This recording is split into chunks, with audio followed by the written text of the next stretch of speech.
Praise the lord. ఫిబ్రవరి 9వ తేదీ 2025. ఈరోజు దేవుని వాగ్దానము. కలహమునకు దూరముగా నుండుట నరులకు ఘనత. సామెతల గ్రంథము 20వ అధ్యాయం 3వ వచనం. ఈ వాక్యం ద్వారా మనం తెలుసుకోవాల్సిన విషయం ఏంటంటే, భోజన ప్రియులున్నట్లే కలహ ప్రియులు కూడా ఉంటారు.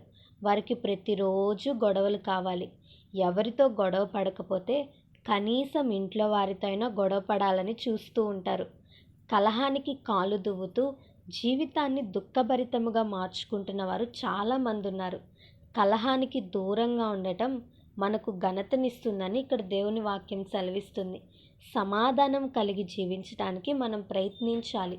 కలహప్రియుని యొద్ద నేను చిరకాలము నివసించాను, కానీ నేను కోరుకున్నది సమాధానమే అని అంటున్నాడు దావీదు.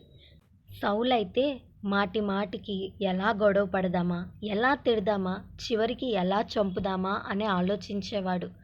దావీదు మాత్రం ప్రతిదాడి చేసేవాడు కాదు, పారిపోయేవాడు.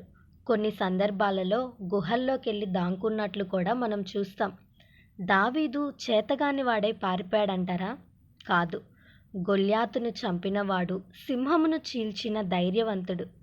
సమాధానము కోరుకున్నవాడై కలహమునకు గొడవలకు దూరంగా సమాధానము కలిగి జీవించాలనే దూరంగా పారిపోయినట్లు మనం గమనించాలి.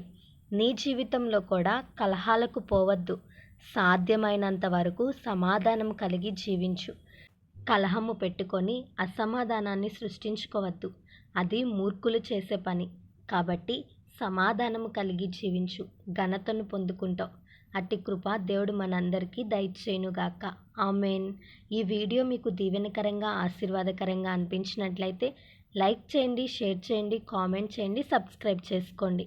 మీ ప్రార్థన అవసరతలను మాకు కామెంట్ రూపంలో తెలపండి. మీ కొరకు తప్పక ప్రార్థిస్తాం.